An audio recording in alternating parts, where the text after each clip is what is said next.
Muito bem, nós já estamos de volta, agora são 11 horas 59 minutos, hora de falar sobre política. Paulo Roberto, ainda é bom dia. Ainda é bom dia. 30 graus a temperatura nesse instante. Meu amigo. Aqui nos arredores da TV. Tá quente, doutor. Tá quente, viu? Terceiro ex-presidente da República preso. O primeiro, você sabe qual foi? Foi Lula. O segundo foi Michel Temer, que teve detido durante pouco tempo, é verdade. E agora o ex-presidente Fernando Collor de Mello, condenado a 8 anos e 10 meses de prisão. Lá no rádio eu recebi várias vezes perguntas de ouvintes. E Collor, vai ser preso ou não vai? Quando é que esse homem vai ser preso? 2 anos faz que o Supremo o condenou a essa pena. Só agora que foi preso. Depois de porque aquelas quantidades de manobras, né? Ali jurídicas para... Gincanas jurídicas e os embargos declaratórios, infringentes. É um rolo danado. Agora, tem coisa nesse país que fica difícil a gente explicar. Porque às vezes o telespectador pergunta, por que isso? Não sei. Ultimamente eu tenho dito assim, mande as perguntas para o ministro Alexandre de Moraes. Se Collor estava se deslocando de Maceió para Brasília, por que não esperar que ele chegasse em Brasília no desembarque para prender? Aí prenderam logo na madrugada em Maceió. Tem explicação? Será que medo, temor de uma fuga, em vez de Brasília o avião tirasse para outro lugar? Não sei também se ele estava viajando em avião particular ou no avião de carreira, mas são coisas assim que a gente fica meio que sem entender. Eu só sei que agora, nesse instante em que você nos assiste, o ex-presidente está passando por uma audiência de custódia comandada por um juiz auxiliar de Alexandre de Moraes, lá de Brasília, tudo pela internet, tudo virtual. E aí vão fazer a pergunta, o Supremo já divulgou isso, se, através dos seus advogados, ele próprio dizer se quer cumprir a pena em Maceió ou em Brasília. Está aí. Collor é preso pela Federal. Ex-presidente tentava deixar Maceió com destino a Brasília. Aí prenderam logo, para garantir isso. É melhor o passarinho logo aqui no alçapão do que você deixar ele voando, porque pode dar algum problema, não é? É literalmente voar mesmo. Pois é. Está preso, Collor de Mello. Quanto tempo vai ficar, a gente não sabe. Eu só sei que, à luz da lei atual, quem é condenado a 8 anos precisa iniciar o cumprimento da pena em regime fechado. Não é o caso de um dos seus auxiliares, que também foi condenado no mesmo processo, que foi condenado a uma pena menor, e esse já inicia no regime semiaberto. Collor vai ter que passar um tempo, literalmente, como gosta o doutor Gildo Lima do Nascimento, na jaula. Pois bem, e o roubo aos aposentados? A repercussão, como diz Bill do Violão, é mundial no mundo. Um escândalo absurdo, né? Você tirar o dinheiro, conforme já conversamos aqui, de quem mais precisa, dos mais pobres, dos velhinhos, que às vezes o dinheiro não dá nem para o remédio. Mas agora o que o governo está anunciando é que não precisa ninguém que teve o dinheiro descontado correr atrás de advogado e bater na porta da Caixa Econômica, do banco onde recebe. O governo está prometendo que vai devolver tudo. E que já no mês que vem, mês de maio, não haverá mais desconto nenhum. Agora, em abril, não deu mais tempo, porque a folha já foi implantada, já foi rodada e já tem gente recebendo. Maio não terá mais desconto e, a partir daí, o governo vai dizer como é que vai devolver tudo o que foi descontado até agora. E ontem, o ministro da Controladoria Geral da União, Vinícius Carvalho, falou um pouco sobre esse assunto. Não seguir as recomendações da CGU não é crime. Não, mas é um indício. Mas, assim, é um indício que está sendo levado em conta na individualização das condutas das pessoas que estão sendo objeto da investigação, tanto da parte das pessoas que foram afastadas, como em relação às pessoas das entidades que também, enfim, sofreram buscas e apreensões. A recomendação foi ao INSS, né, que está sob coordenação do ministro Carlos Lupe, mas a recomendação foi ao INSS. A recomendação a que ele se refere é da CGU. Lá atrás, a CGU recomendou, cuidado com esse negócio aí, tem alguma coisa errada, está aumentando muito de mês a mês e o Lupe não fez nada, o INSS também não fez nada e deu no que deu. Agora, a pergunta que não quer calar, o governo vai tirar de onde o dinheiro para devolver esse povo? 6 bilhões e tanto. Vai tirar do INSS, que já dizem que já tem déficit, ou vai tirar do Tesouro Nacional?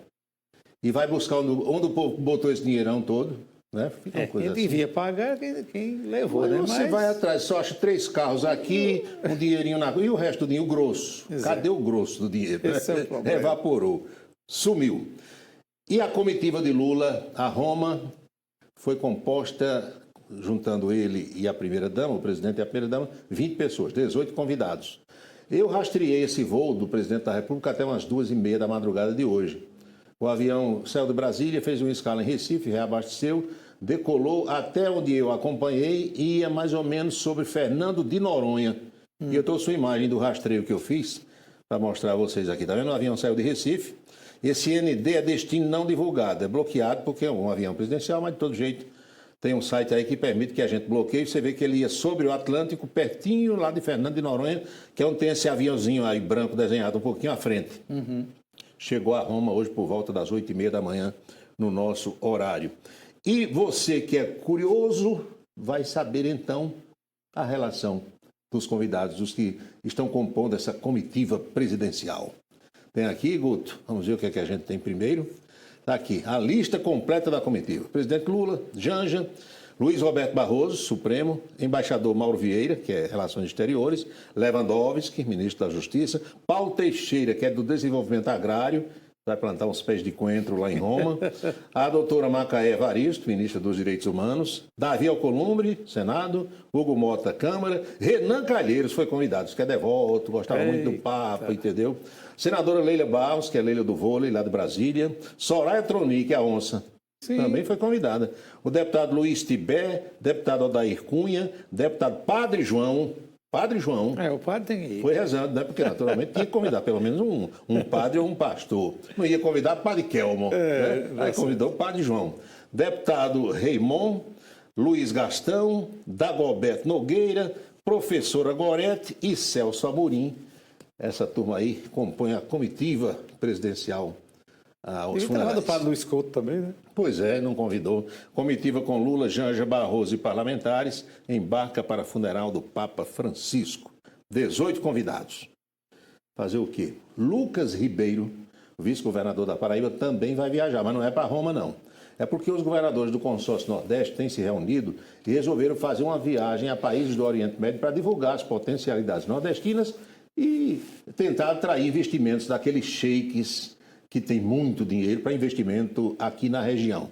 É destaque que a gente joga na coluna, Lucas visitará o Catar, a Arábia Saudita e os Emirados Árabes Unidos para tentar atrair investimentos para o Nordeste e para a nossa Paraíba. Quem está tiririca da vida com o presidente da Câmara, Hugo Mota, é o colega dele, deputado conterrâneo Cabo Gilberto. No instante em que o Hugo disse ontem, antes de embarcar para a Itália, que por enquanto não vai pautar aquele projeto da anistia coisa nenhuma. Não só o Cabo Gilberto, mas muitos parlamentares do Partido Liberal que colheram assinaturas determinando a urgência e que votaram em Hugo Mota e disseram que Hugo Mota assumiu muitos compromissos com eles, estão todos danados de raiva, e Cabo Gilberto disse que não vai ficar barato para o presidente da Câmara. Olha aqui. Cabo Gilberto ameaça Hugo Mota após adiamento da anistia. Não vai ficar barato. Abra o seu olho. Já é confusão. É confusão, é rolo. É do jeito que vai ser o rolo aqui da Federação Progressistas e União Brasil. Pode esperar. Bom que tem o nome União Progressista. Vai ser uma união danada, viu? Pensa numa união. Boca maldita de hoje vem mais uma vez da lavra de Ciro Gomes, ex-ministro, presidencialista. Ciro Gomes disse que Lula entregou o Brasil aos banqueiros. São os banqueiros que mais estão faturando e cuidando do nosso dinheiro, levando todo o nosso dinheiro. Boca maldita cearense Ciro Nogueira. Ciro Gomes. O Brasil, quando eu fui ministro da Fazenda, o Ceará, um dos estados mais pobres do Brasil, tinha 5 bancos. Minas Gerais tinha 10 bancos. E o Brasil tinha 1.000 bancos. Hoje tem 5 bancos concentrando 85%. Se todas as padarias de São Paulo fizerem um jantar e acabar com a concorrência, acabando a concorrência, o preço do pão vai para o espaço e você, se quiser comer pão, morre na mão deles. Pois é isso que se chama de cartel. Foi produzido pelo PT na base do suborno. Foi produzido um cartel de bancos que simplesmente hoje no Brasil 5 bancos acumulam 85% das transações financeiras e 4 deles estão no ranking dos 10 bancos mais lucrativos do mundo. Tu acabou de ouvir, meu irmão? 6 milhões de empresas, 66 milhões e 600 mil de nós estamos humilhados pelo juro alto, pela correção monetária, pelas multas, etc, etc.